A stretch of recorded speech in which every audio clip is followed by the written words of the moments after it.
Hoje vai ser Fiz e Conversas com a Isabela Maeto. Vamos falar sobre bóson de Higgs, o modelo padrão de física de partículas.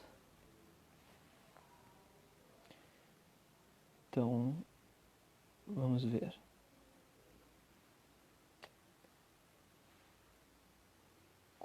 Vamos ver, agora vamos esperar a Isa entrar, deixa eu ver.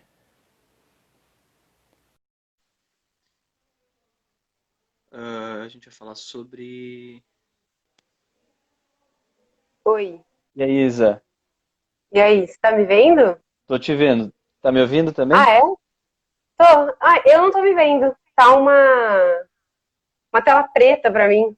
Mas tudo bem. É, Você tá me vendo? eu tô te vendo. Ah, Vamos então ver, tudo bem. pessoal, se o pessoal tá É, vendo pode a ser. Isa? Pedir pra galera ver. Você tá me vendo? Tá tudo certinho e tal. Hoje a gente vai falar sobre o bóson de Higgs Isso. e é isso aí, sobre o modelo padrão. Sim. Vamos só ver se está Vocês estão funcionando vendo. tudo bem. Vocês estão vendo a minha imagem, porque no primeiro que a gente fez e a minha imagem bugou. Então, veja os dois, Aí, beleza? Ah, então pronto. Eu não me perfeito. vejo, mas tudo bem. Não tem problema. Na primeira vez quando eu tive ideia de fazer o Fiz e Conversa, a primeira pessoa que eu chamei foi a Isa. E aí a gente fez, Sim, só que daí ela falou sobre a pesquisa dela em sim. basicamente interação forte, QCD, essas coisas, e Isso, física de partículas, a gente falou em geral. Mas não exato. rolou, o vídeo dela não apareceu, teve esse problema. Sim. Mas E beleza, agora, agora tá, sim, sim, funcionando. agora é tipo a décima ah, conversa, 10º episódio. Aham, E aí, sim, esses dias a Isa tinha me mandado, a Isa faz mestrado no IFT, né? Trabalha com física de isso, partículas. E aí esses dias ela me mandou uma notícia de uma nova detecção que o CERN tinha feito de uma interação do isso. bóson de Higgs com o muon, né? Com 2 mil, sim. Com dois Com 1.000 muons. e um 8.000. Isso.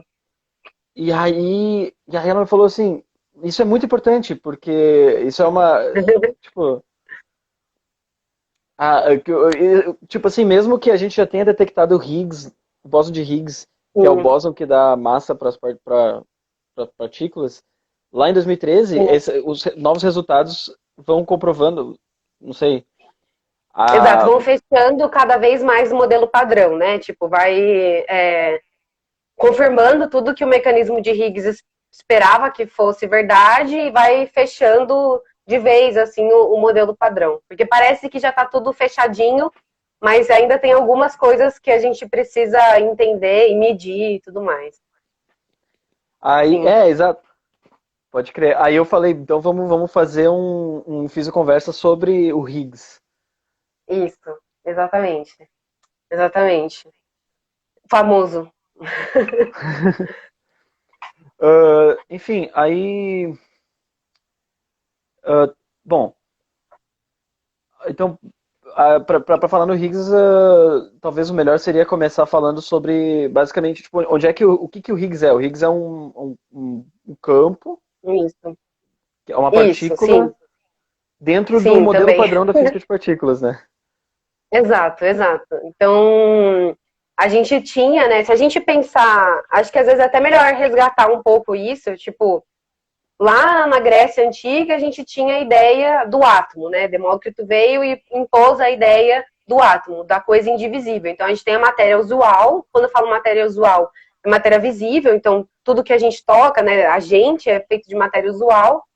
E aí, os filósofos de natureza pensavam, do que a matéria é feita, né? Como que a gente pode dividir a matéria? Então, Demócrito veio e impôs o átomo, né? Que seria a parte indivisível da matéria.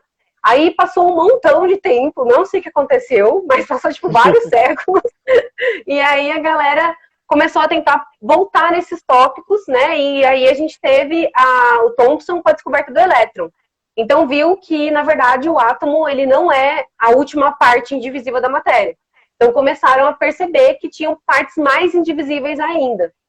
Então encontraram o elétron, aí depois encontraram o próton, aí depois encontraram o nêutron, e aí com o advanço de aceleradores de partículas em geral, né, tanto os lineares, aqueles de chapa, igual o pion foi detectado pelo Cesar Latz e etc., eles começaram a encontrar várias partículas. E na época eles não sabiam muito bem se aquilo era elementar ou não. Tinha-se essa dúvida, é elementar? Tudo isso é elementar? E aí começou a pensar em formas de classificar as partículas. Então eles começaram a tentar encontrar meios de classificar essas partículas. Então começou a entender aquela questão de números quânticos, e aí começaram a colocar mais números quânticos, tipo estranheza, cor depois veio, né, e tudo mais, enfim. Então, até que teve a teoria do Gell-Mann e do Zwing, que eles fizeram um modelo de quarks. Eles começaram a visualizar que, na verdade, o próton ele não era elementar, certo? Sim. E aí foram atrás do que seria mais elementar ainda do que o próton. E aí, por Deep Inelastic Scattering e outros processos, viram que tinha o quark e o gluon também. E aí foram fazendo meio que a gente brinca que é um paralelo com a tabela periódica da química, né? Então, tipo, eles foram criando um puzzlezinho ali que fechava as partículas elementares. Então, basicamente, tipo, no início o pessoal achava, por exemplo, que o átomo era elementar, aí viram, não, o átomo ele é feito de prótons, nêutrons e elétrons. Aí depois viram, não, mas o próton também não é feito de outras partículas que são os quarks. Exatamente. E aí eles foram fazendo isso de, assim, agrupar as partículas em grupinhos mesmo. Aí, então, tipo assim, você tem um modelo padrão e aí você consegue agora diferenciar. Então você tem os hadrons, aí dos hadrons você tem os baryons e os mesons. Então eles começaram a, tipo, agrupar esses caras, assim. Então, tipo, basicamente o modelo padrão é meio que, vamos dizer assim, a lista das partículas que são elementares. Ou é tipo, é um modelo que descreve as partículas que são elementares. A partir das quais a gente vai fazendo tipo um Lego, assim, para montar todas as outras partículas que existem no universo. Exatamente. A gente vai fazendo umas continhas para, tipo... Porque é o que eu sempre falo, a física ela é movida por leis de conservação. Então, a gente precisa sempre respeitar essas leis de conservação. Então, o que eles fazem é pegar... Você tem o modelo padrão, então o modelo padrão ele é dividido nos leptons, né? Então, a gente tem o elétron, o míon e o tau. Esses são os leptons e os neutrinos respectivos. Disso a gente tem os quarks, né? Que tem as 3 famílias de quarks. Daí a gente tem os bósons, né? Que aí algum deles carregam as interações, as forças fundamentais. E aí disso a gente começa a meio que assim separar esses caras igual você estava falando. Tipo, eu junto um quark, 2 quarks up e um quark down, eu meço certinho. Esse cara tem carga tal, e tem número quântico de cor tal, e não sei o que lá, e aí eu consigo formar um próton. Eu sei que esse próton tem carga mais 1, número de cor 0, por aí vai. Então, tipo, você começa meio que fazer exatamente o que você falou, é um quebra-cabeça, né? É um legozinho, quer dizer. Você vai juntando tudo certinho e fazendo as contas que bate e que respeita a física. Sim. Principalmente. Então, tipo, basicamente tu tem os férmions, que são as partículas de matéria, vamos dizer assim. E aí tem os bósons, que são as partículas de força. Exato, tipo, exatamente. Aí na matéria tu vai ter os quarks que vão montar os prótons e os nêutrons, né? Isso, exatamente. E o elétron e o neutrino. Isso, e o respectivo neutrino do elétron e por aí vai. Sim, mas a matéria, isso que você falou, boa parte da matéria, ela é composta, a nossa matéria usual, visível e tudo mais, é composta por quarks e elétrons, né, respectivamente, em geral. Sim, é suficiente para a gente criar basicamente tudo que é aqui. É engraçado, porque tem muitos professores que usam isso, né? Eles brincam. Nós somos matéria fermiônica, ainda bem. A gente é matéria fermiônica. Porque a gente fica tudo separadinho. Se a gente fosse bosônica, ia estar tudo... não existiria nada. Tá, aí beleza. Aí o Vitor perguntou aqui, ó, pergunta. E a matéria escura entra no modelo padrão? Então, Vitor... Pode falar. Esse é um dos pontos, né? O que o modelo padrão descreve, afinal? Tipo, o quão correto está o modelo padrão? Exato. Tipo, é isso que eu ia falar.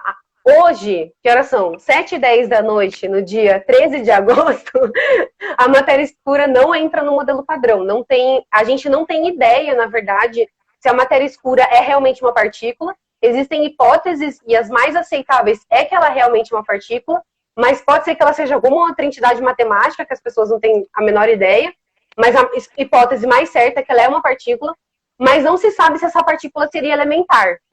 E até hoje não tem, assim, não tem muito indício também como que a matéria escura ela interage com a matéria usual. Existem suposições que é uma interação gravitacional, mas tem gente que acredita não, né? Estuda que seria, na verdade, uma outra forma de interação que a gente não conhece. Então, seria uma nova força fundamental aí para colocar no modelo padrão, por exemplo. Então, realmente, a matéria escura é um ponto, é uma coisa que, assim, não se sabe, mas hoje ela não encaixa no modelo padrão, ela não entra. O modelo Então, padrão é beleza. fechado, tem ela. De matéria, então, a gente tem basicamente isso, né? O elétron, o muon e tal, seus neutrinos, os Isso, quarks. Aí tem matérias que não estão no modelo padrão, tipo matéria escura. E aí, isso, daí das forças, a gente vai ter as partículas que mediam as forças, né? exatamente, exatamente. Então, Isso, tipo, então, não pode falar. eu ia dizer, a gente tem 4 forças conhecidas no universo, né? Isso, A gente tem a força eletromagnética, sim, isso, a força nuclear fraca, a força nuclear forte e a força gravitacional. isso, exatamente, exatamente. Isso. E aí também, assim como a matéria escura não é descrita pelo modelo padrão, a força gravitacional também não entra no modelo padrão, mas as outras 3 forças são. Isso, a força gravitacional não entra no modelo padrão no sentido de que a gente não tem uma teoria quântica de campos, né? Porque a ferramenta matemática que a gente usa para descrever os campos e, respectivamente, a excitação desses campos, que são as partículas, é a teoria quântica de campos. E não existe uma teoria quântica de campos que represente, supostamente, a partícula que media a interação gravitacional, que é o gráviton, né? Supostamente seria ele, a gente ainda não, na verdade, não tem nenhuma informação sobre isso. Então, sim, então, o gráfico não é descrito pelo modelo padrão. Exatamente. Beleza. As outras Então, na duas, verdade, as outras três, sim. o Pode gráfiton falar. seria então essa partícula que hipoteticamente mediaria a força gravitacional. Porque, tipo, toda Isso, força ela tem uma. A gente imagina que ela tem um. A gente imagina não, a gente até mede, a gente sabe que sabe? existe uma partícula que faz essa mediação, assim, de força, né? Exato. Exatamente. Aí das forças, das 3 forças que são descritas pelo modelo padrão, quais seriam esses bósons Os med... Ah, que então, mediam as forças? sim, o eletromagnético é o fóton, né? Que é a luz, que a gente está mais usual aí, acho que é o que mais, as pessoas têm mais acesso. Além disso, da força forte, a gente tem o gluon, né? Bom, Que faz a interação entre os quarks e também interage entre si, porque a força forte é uma teoria não abeliana. não abeliana. Eu sempre troco. E enquanto que a eletromagnética e por isso que tem alcance infinito e tudo mais, e tem a força fraca também. Que a força fraca ela é intermediada pelos bósons W+, W-, né? E o bóson Z. Então Ok, são são as esses letras. caras. Exato, são várias letras. Aí, e tipo, todas essas 3 forças e seus respectivos bósons mediadores, né, que são as partículas, Isso, são descritos pela mesma linguagem matemática, né? Que seriam as teorias de sim, calibre.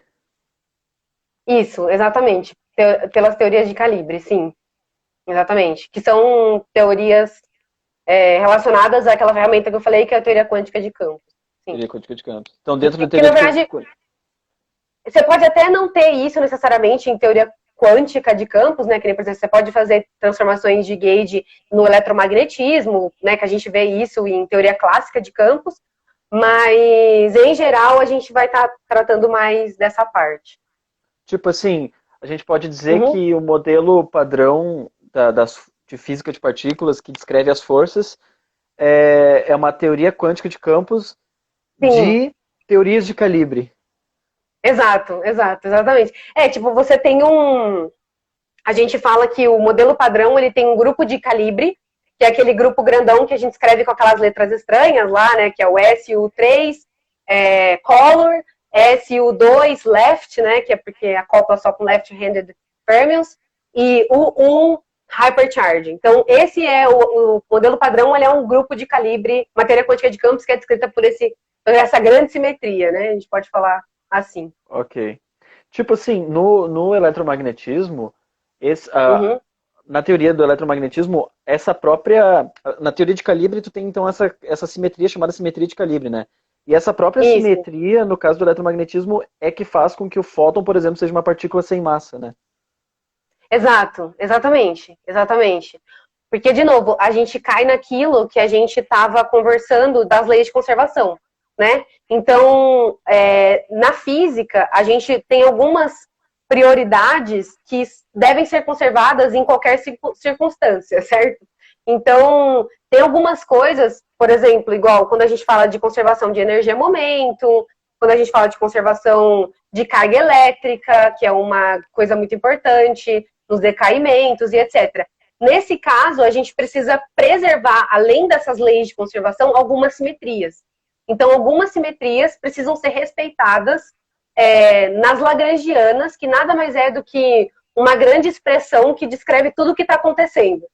Tipo, A todos os dinâmica. processos. A dinâmica, exato. Todos os processos estão descritos por essa ferramenta que eu estou chamando de lagrangiana, que é um lugar que fala, ó, vai ter um decaimento dessa forma, ele vai se acoplar desse jeito, então eu preciso desse cara grande para poder descrever. E aí o que acontece no eletromagnetismo é que a gente tem uma das simetrias que está relacionada com essa transformação de calibre que você está falando, que tem esse nome complicado, e isso precisa ser respeitado em todos os termos dessa lagrangiana. Então eu preciso que, se eu faço uma mudança, então, por exemplo, eu tenho uma variável nessa minha lagrangiana que vai ser descrito como campo do fóton, por exemplo, uma coisa assim. Ou, o campo do fóton, vamos chamar assim. Que vai representar o componente fóton no espaço-tempo. Aí eu pego e falo, olha, eu preciso fazer uma mudança nesse fóton, nesse campo fóton, nessa minha variável.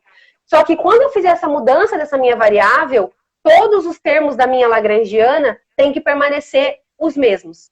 Então eu tenho que fazer mudanças, mas essas coisas têm que permanecer as mesmas. Eu não posso ter um termo a mais, um termo extra. E o que acontece no eletromagnetismo, que se a gente tenta fazer isso para um possível termo de massa para o fóton, esse cara não respeita essa transformação que eu estou comentando. Sim. E aí, o que o físico faz? O físico bota o termo indo a zero. E aí a massa do fóton é zero.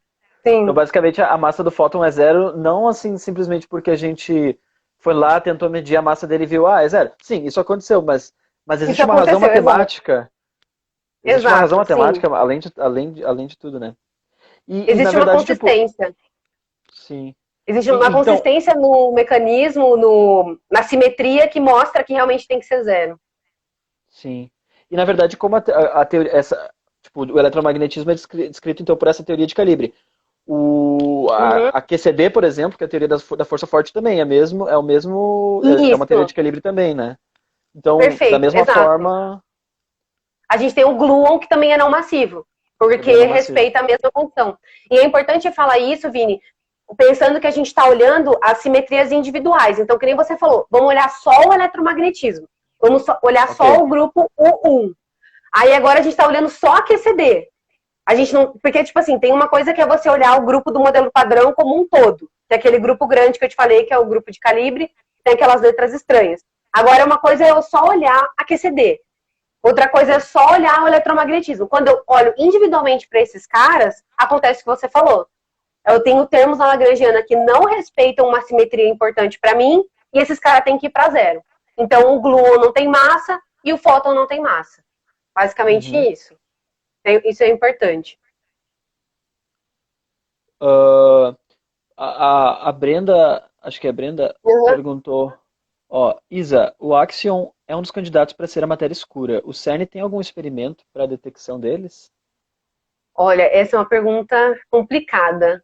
Mas sim, o Axion, se eu não me engano, inclusive saiu recentemente um resultado falando disso, que eles realmente é um dos candidatos mais próximos para a matéria escura, mas eu não sei se isso se tem como encontrar ele como, tipo, como se o CERN, o LHC, né, no caso, o acelerador de partículas em si, está procurando diretamente um axion, com propriedades de axion, né? Tem algumas, eu não sou nada expert em matéria escura, eu sei, tipo, o máximo para me inteirar aí do que está acontecendo, mas o que eu sei é que todas as medidas de matéria escura procuradas em aceleradores, a grande maioria é feita de forma indireta, né? Então você vai procurar, sei lá, uma energia faltante, uma massa faltante, alguma coisa desse tipo. Então, eu não sei se, por exemplo, as características do axion são suficientes para esse tipo de coisa. Mas pode ser que sim, mas eu só sei isso, que para procurar matéria escura em detector, eles olham os processos e vê o que está faltando ali que poderia corresponder à matéria escura. Mas eu não sei se especificamente o axion seria um cara desse. Pode crer. Tá, mas aí. Bom, a gente tava falando ali Tá, o eletromagnetismo é uma teoria de calibre. Aí, por causa da simetria de calibre, os fótons não têm massa, Isso, ok. A QCD isso, também, mesma coisa. isso. Então a gente esperaria que a força fraca, da Fosse mesma igual. forma, fosse igual. E os bósons que mediam a força fraca teriam que Isso. ser sem massa, né? Tem massa. E não é isso que acontece. Mas, ó, Exatamente. o Carlson tá Ô, Carlos, comentando ali. causando. Tá, mas por É, que não não é é isso que isso que acontece? acontece. A gente, Sim. tipo. Na verdade, por que não é isso que acontece? Essa pergunta é assim, não é que, É, por que não é isso que acontece? Porque não é isso que a gente vê na vida. exato. Quando a gente o que acontece é que, assim, na teoria, se a gente fizer as contas lá e tudo mais, a gente fala, ah, beleza, força fraca, de novo, esses caras vão para zero. Só que aí, quando foram fazer a medida no experimento, eles não acharam isso. Eles acharam que o Z e o W+, o W- ou o W+, a antipartícula do W, era positivo, era com massa. E eles falaram, caramba, e agora? O que aconteceu Assim. com essa massa? O que aconteceu com Então, essa massa, né? será Como é que. que ela surgiu? Sim. Tipo, tu precisa, pela simetria de calibre, tu precisava que eles não tivessem massa, mas tu vai lá e mede e eles têm massa. Exatamente, imagina a decepção pro teórico. Exato, exatamente. Mas aí daí que vai entrar o grande tema da live. Exato, exato. Por isso vai entrar o tal do campo de Higgs ou bóson de Higgs, e por isso que ele é tão famoso, porque no começo ele seria para explicar esses caras, mas aí depois a gente viu que na verdade isso se expandiu para Então, praticamente tipo, todo o modelo ah, padrão. eles mediam uma massa. Deu uma travada aqui. Isso. Mas eles mediam essa massa e daí eles pensaram. O pessoal pensou, quem é que pensou? O Higgs pensou. Não sei se O foi. Um Higgs monte de são gente três pensou, mas. caras. São três caras. É o Higgs, o Englert e o Braut. Só que o Braut morreu antes de ganhar o Nobel. Aí só ganhou o Higgs e o Englert. Aí, aí beleza. Eles inventaram um mecanismo que dizia, não, tudo bem eles Isso. têm massa, porque ainda eles respeitam a simetria de calibre, mas eles têm massa porque ela vem de um outro lugar, basicamente, né?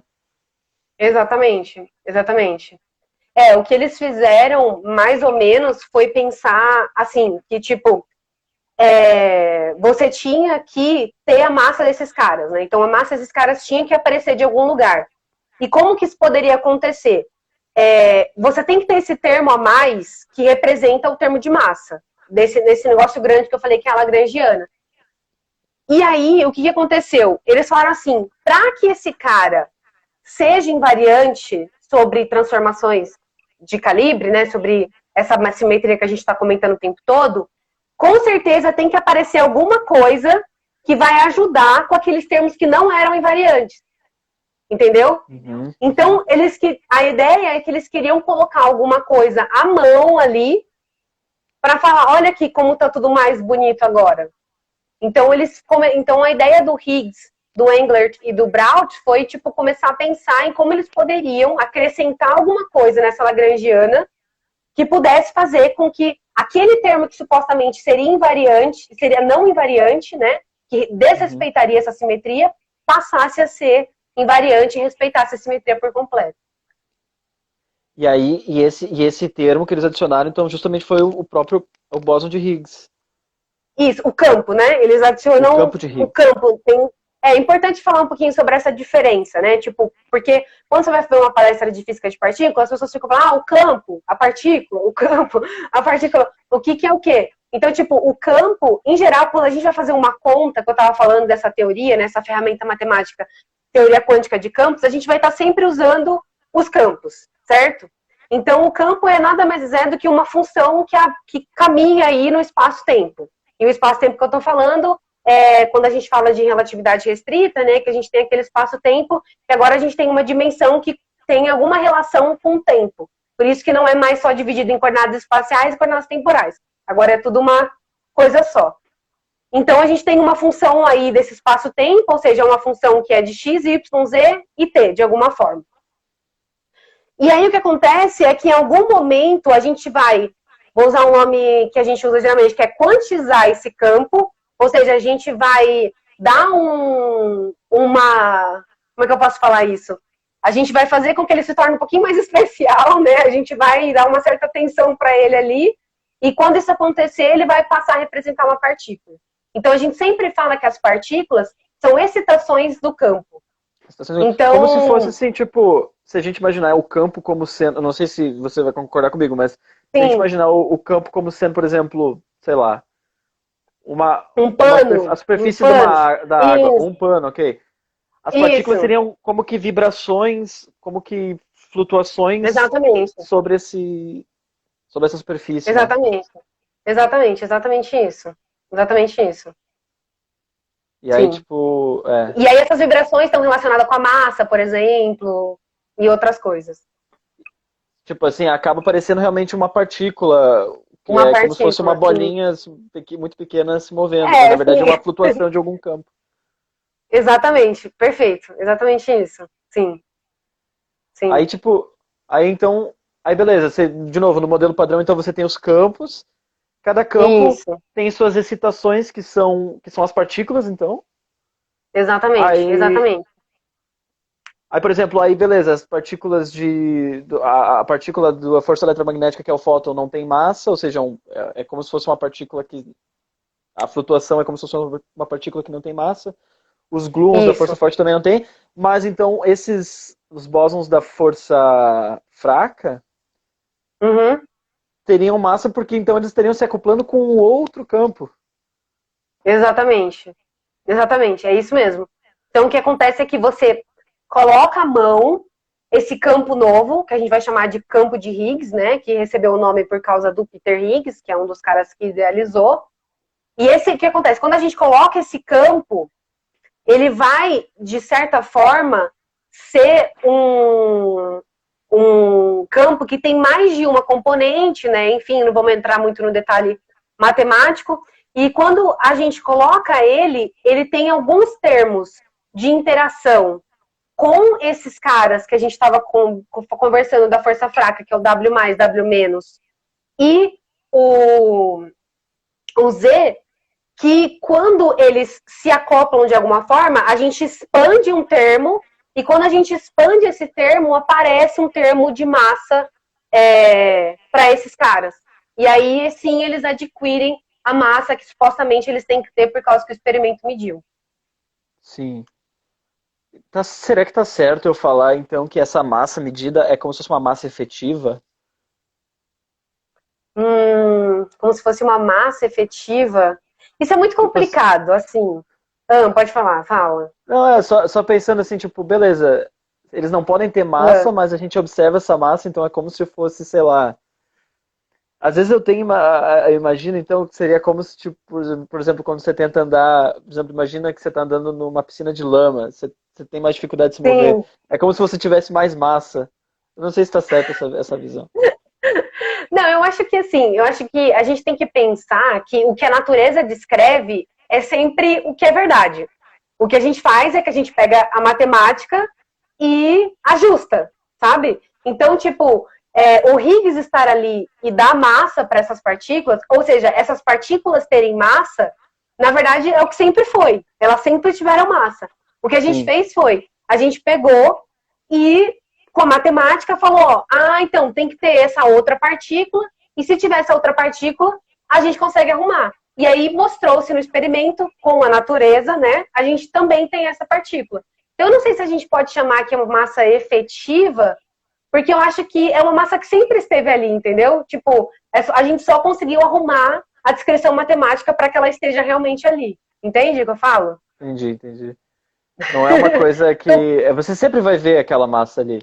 Exatamente. Ela sempre vai estar ali, Ela não foi, tipo, ajustada para estar ali, entendeu? Ela sempre esteve. A gente que se ajustou na teoria para realmente que ela estivesse na teoria também. É completamente... É aquela coisa de primeiros princípios, né? Esse resultado não é um resultado de primeiros princípios, porque a gente precisou observar para chegar nele. Uhum. Sim. O Matheus ali perguntou, quais as colisões ou experimentos que precisamos fazer para detectar o bóson de Higgs? Tá, na verdade só existe uma. Brincadeira. Só existe, na verdade, existe uma grande máquina, né? Um grande laboratório, que é o que está no CERN hoje em dia, né? Na Suíça, que é o Large Hadron Collider, o LHC, que tem 27 quilômetros de circunferência, é um negócio assim gigantesco, custou bilhões de euros para poder ser construído. E ele é especial porque ele foi construído para encontrar o bóson de Higgs. Então, o que aconteceu foi que, assim, em 1960, mais ou menos, o Higgs, o Englert e o Braut começaram a teorizar o mecanismo de Higgs, né? Postularam isso lá e tudo mais. E aí, lá para 1980 e 90, eles começaram a pensar, a gente precisa achar essa partícula. Porque tá teorizando aí tudo mais, então a gente precisa achar essa partícula. Então começaram a pensar qual que seria o experimento ideal para poder encontrar essa partícula. E nisso tinha, inclusive, um acelerador que era para ter sido construído nos Estados Unidos. Só que aí a galera... Eu não lembro o que aconteceu na época. Teve algum choque da Guerra Fria, alguma coisa que estava rolando ali, eu não lembro agora a história em si, e cancelaram o projeto. Só que nisso, lá no CERN, no LHC, eles meio que, tipo, começaram a convencer o pessoal de que ia dar certo, e começaram a construir o LHC.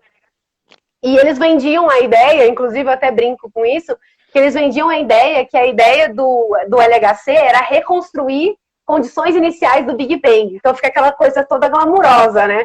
Mas na verdade tudo que eles queriam era procurar o bóson de Higgs. Eu lembro então, que dava na televisão, eu lembro que dava na televisão eles diziam assim, olha, eles vão ligar um maior experimento de colisões de partículas com a possibilidade de que gere um buraco negro que destrua... a gente pode até comentar sobre isso.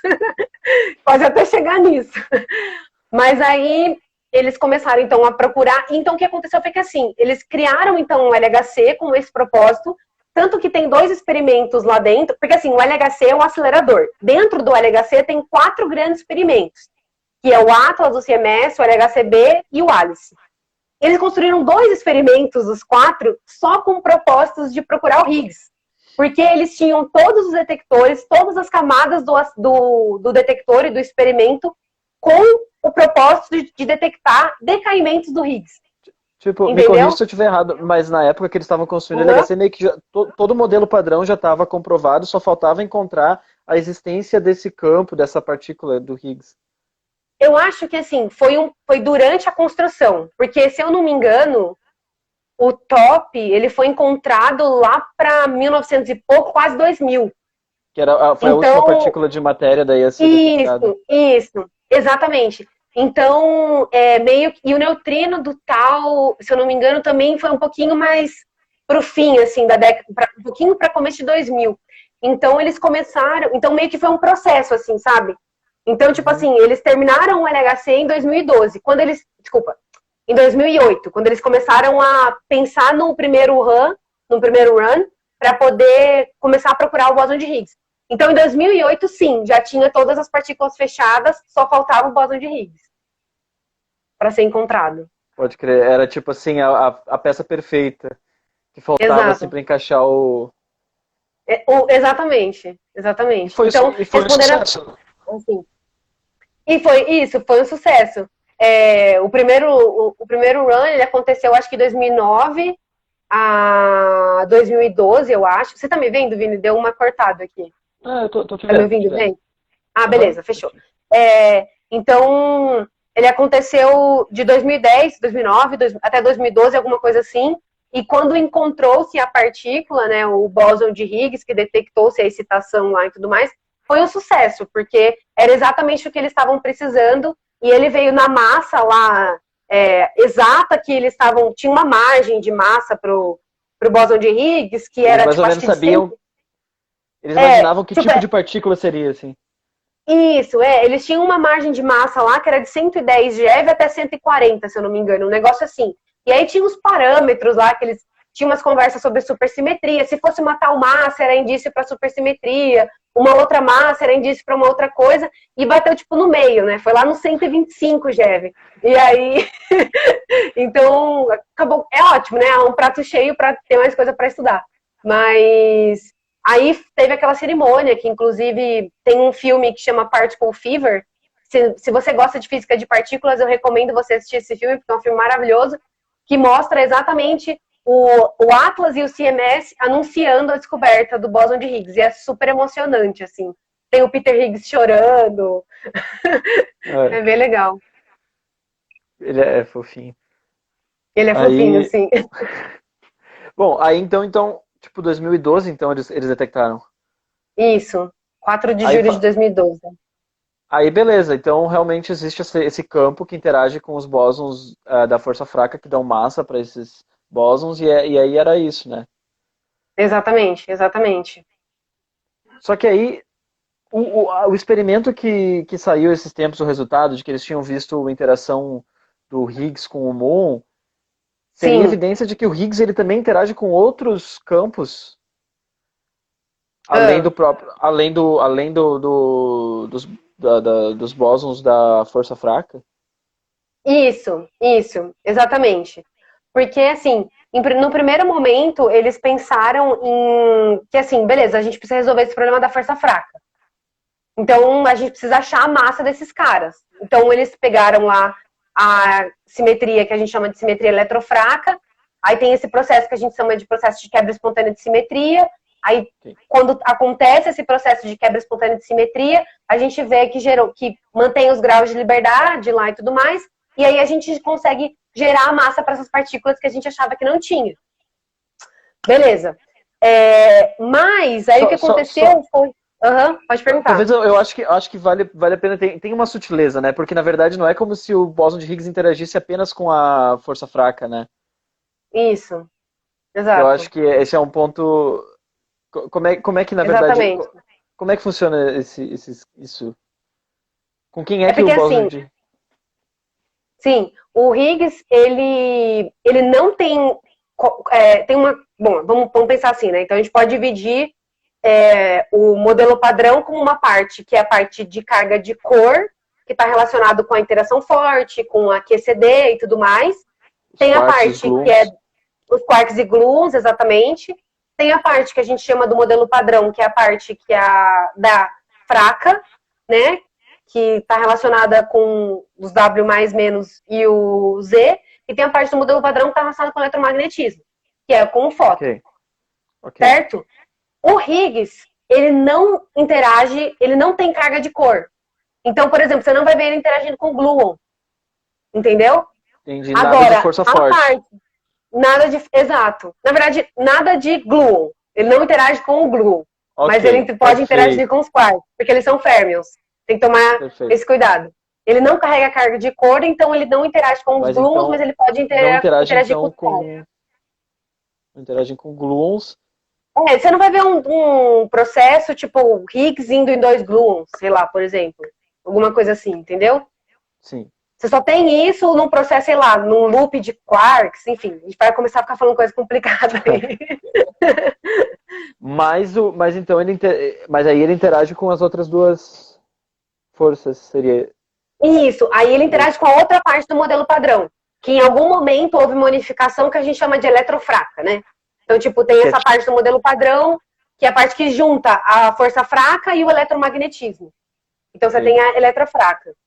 Isso. Então o Higgs está nesse departamento, nessa parte do modelo padrão. Então ele vai interagir, a gente espera que ele interage com os bósons de calibre sem ser o gluon e com todos os férmions. Certo? Certo. Por que pensaram isso? Por que pensaram isso? Vamos pontuar. O que acontece é que assim, só para a gente chegar nessa parte de interação. O que acontece é que assim, lá para 1930, mais ou menos, tinha uma ideia de que eles estavam tentando pensar como é que o núcleo se mantinha coeso. Porque a gente tinha lá os elétrons, a gente tinha os prótons, os nêutrons, e aí eles ficavam pensando como é que os prótons não se repelem e como é que o elétron não suga o próton, ou o próton suga o elétron, por aí vai. Como é que o núcleo fica coeso e os elétrons lá na eletrosfera tranquilão, né, e tudo mais. E aí, eles começaram a pensar nessa tal da força nuclear forte. Então, veio o Yukawa, né, querido Yukawa, que teorizou a teoria de Yukawa, que falava que tinha como a gente descrever uma partícula que iria mediar a interação entre prótons e nêutrons, ou prótons e prótons. E essa partícula é o pion. Então, o Yukawa, ele montou toda uma teoria que descreve a interação entre prótons e nêutrons e pions. Só que para a gente entender como que isso chega no contexto do Higgs, como que isso chega lá no contexto do Higgs, os prótons e os nêutrons, na tabelinha de física de partículas, eles são férmions, certo? Ok. Uhum. Enquanto que o pion, ele é um bóson, certo? Os férmions, a gente fala que eles são considerados como vetores, né? Então, tipo, ou não, né? Não, desculpa. Os férmions, a gente vai chamar eles de férmions. Os bósons, eles podem ser escalares ou pseudoescalares, que é o caso do pion. Então, a gente tem uma teoria que descreve uma interação entre um cara que é escalar e um cara que é férmion. Então, a gente tem escalar e férmion interagindo de alguma forma. E isso lá em 1933. O que a galera do mecanismo de Higgs fez? Ah, eu tenho o Higgs, que é um escalar. Por que ele é um escalar? Porque ele tem spin zero. E eu tenho lá os meus leptons e os meus quarks brincando lá no modelo padrão. Será que eu não posso pegar a lagrangiano do Yukawa e descrever essa interação também? Então foi isso que eles pensaram, entendeu? Eles pegaram lá a ideia do Yukawa, isso. Fazia sentido pensar numa interação do Higgs com as partículas de matéria, que são os férmions, da mesma forma que o Yukawa tinha pensado. Exato, exatamente. Então, hoje em dia, inclusive, a lagrangiana que descreve a interação do Higgs com os férmions é a lagrangiana de Yukawa, só que ajustada para o Higgs e para os férmions que a gente está interessado. Então, tem uma seção separada para leptons, né, que aí entra o elétron, o míon e o tal, e tem uma seção separada só para os quarks, por exemplo. Então, é assim que você consegue diferenciar eles. Eles resgataram essa ideia do Yukawa para poder descrever. E esse resultado que você comentou, Vini, está muito relacionado a isso. Porque agora a gente tem um modelo que descreve, além da interação do Higgs com a força fraca, mas com os férmions também.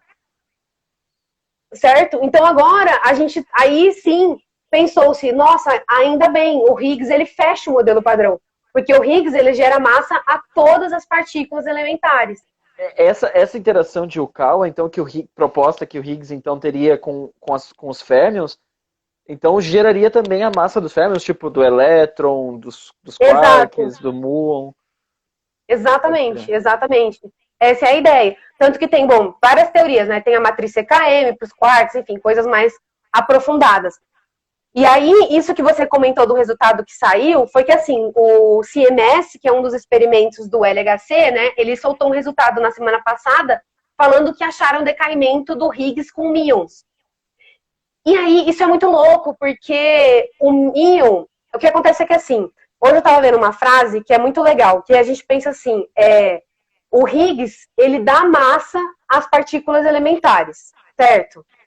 Mas aí, eu vi uma definição que era assim, as partículas elementares que interagem com mais força, que interagem mais com o Higgs, vão ser as mais pesadas.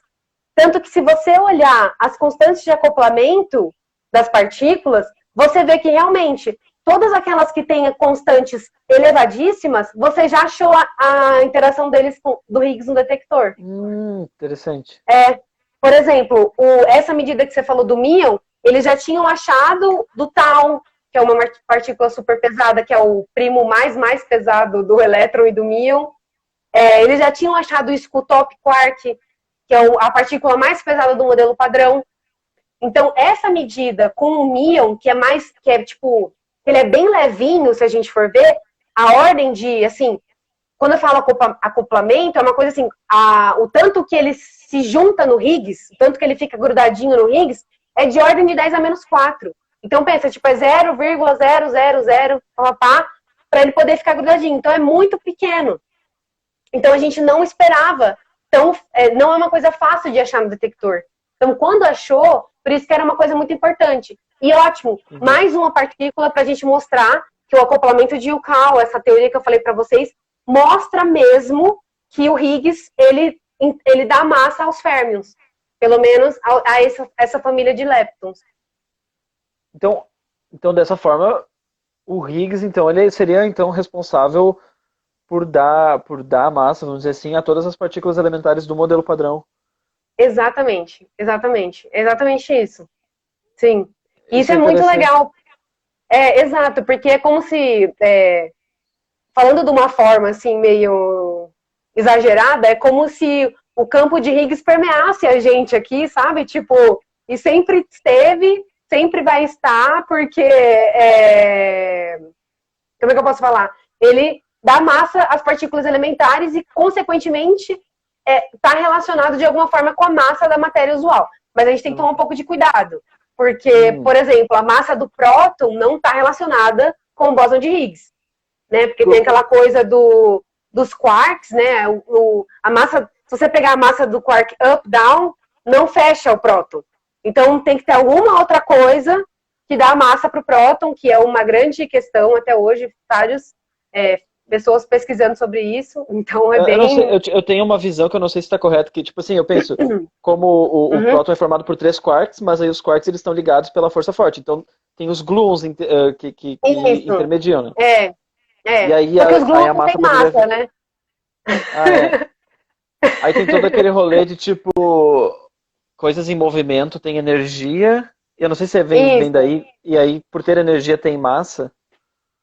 Tem algumas teorias que são nesse caminho. Assim, a teoria mais aceitável hoje é que realmente tem algum mecanismo do gluon que auxilia a massa do próton, fechar a massa do próton. E aí tem a ver com confinamento e todas aquelas coisas. Pode crer. Então, a massa, em geral, assim, ela não é só a soma das massas das partículas elementares. Tem outras fontes, vamos dizer assim. Isso.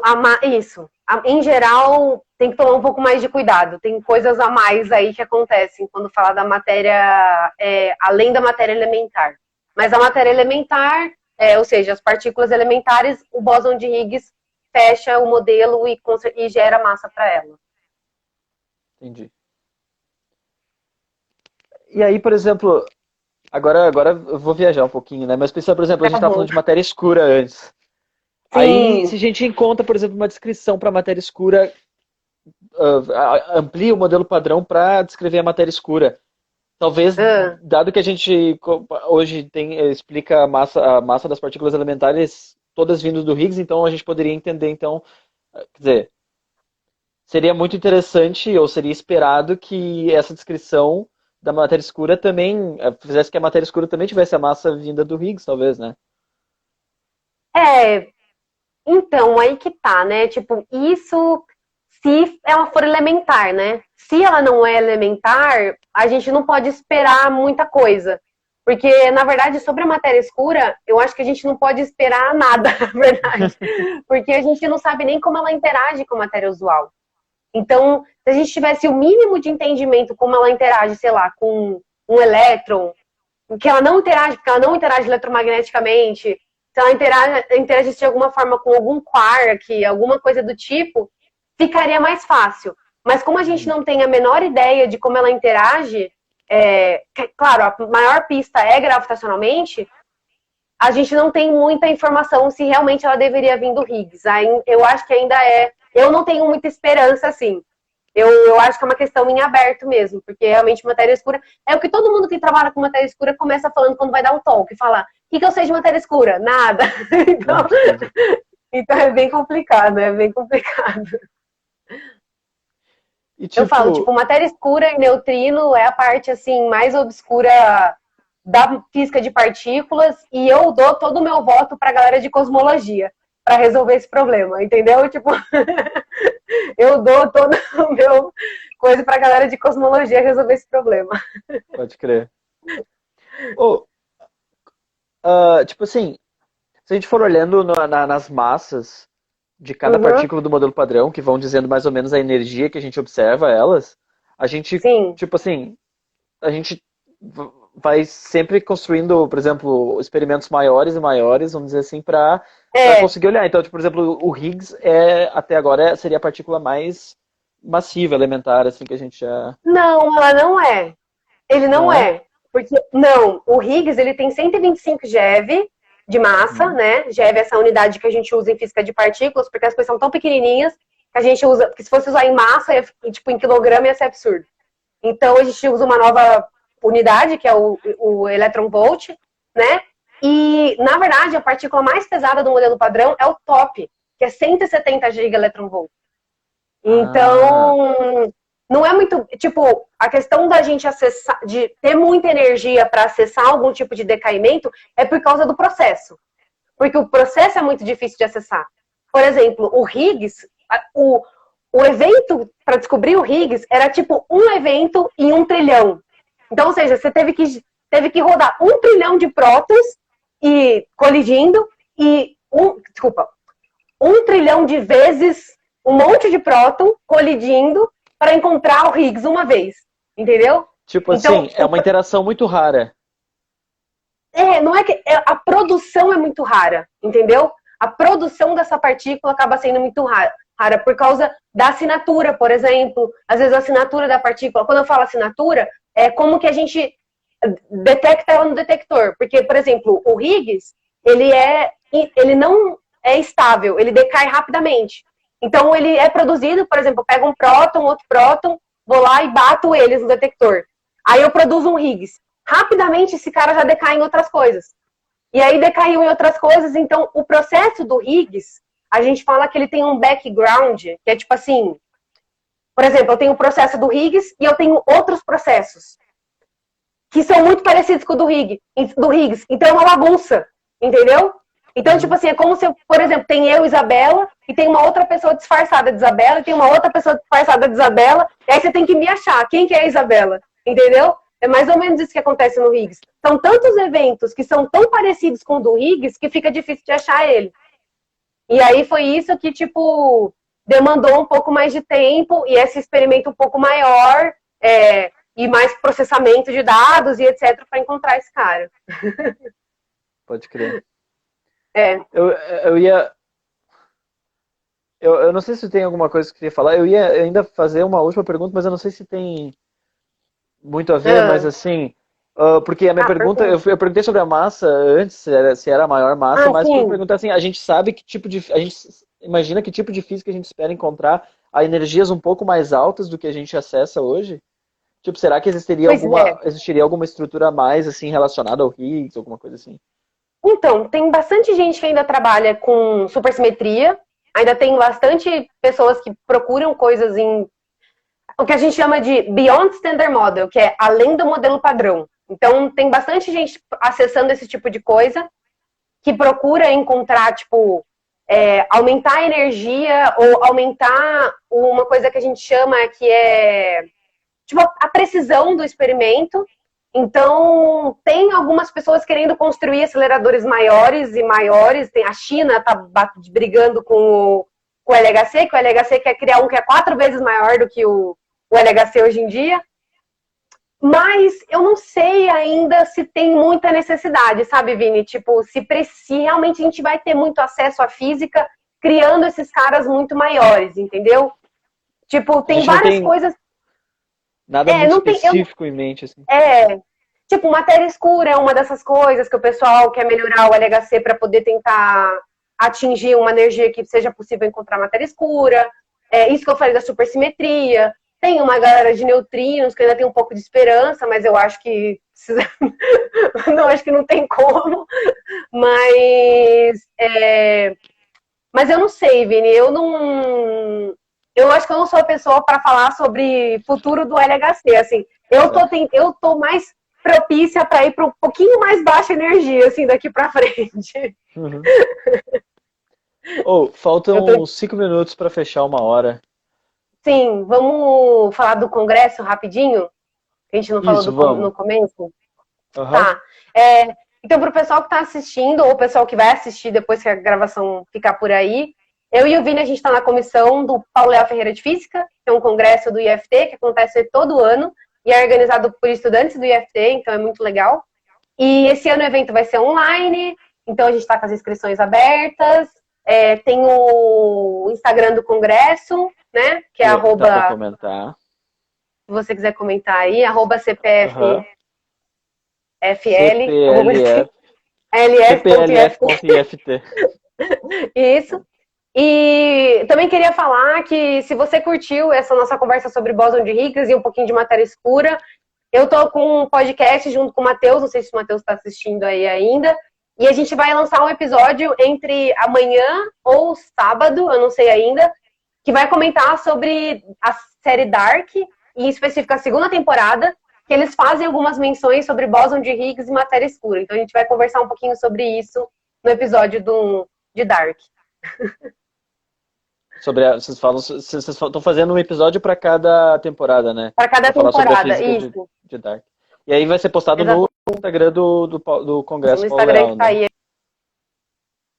que o Vini colocou. Exatamente. Acho que era isso. Então é isso aí. Quem quiser se inscrever lá no Congresso, pessoal da física, que quiser, vai ser online, então não custa nada, mas para participar tem que se inscrever. E aí, exato, então importante. Tem que entrar lá no Instagram, tem o link do site com o formulário de inscrição e tal. Exatamente. Exatamente. Então, Isa, vamos ver, temos 57 e 18, 19. Se quiser, não sei, mais alguma coisa que a gente não falou, assim, que tu acha...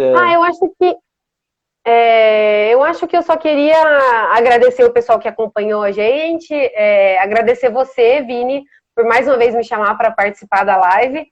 Eu gosto demais, você sabe disso, apoio totalmente você querer falar sobre esses assuntos para a galera e tudo mais. Acho que é muito importante a gente conversar com as pessoas sobre física, falar o que a gente está fazendo e mostrar como é muito legal tudo isso. Sim. É isso aí, então. Obrigado, Isa, de novo por participar. Sim. Com todo o teu conhecimento e tua empolgação com a física. Sim. Obrigada, pessoal. Show. Valeu, pessoal que assistiu. Até mais. Até mais.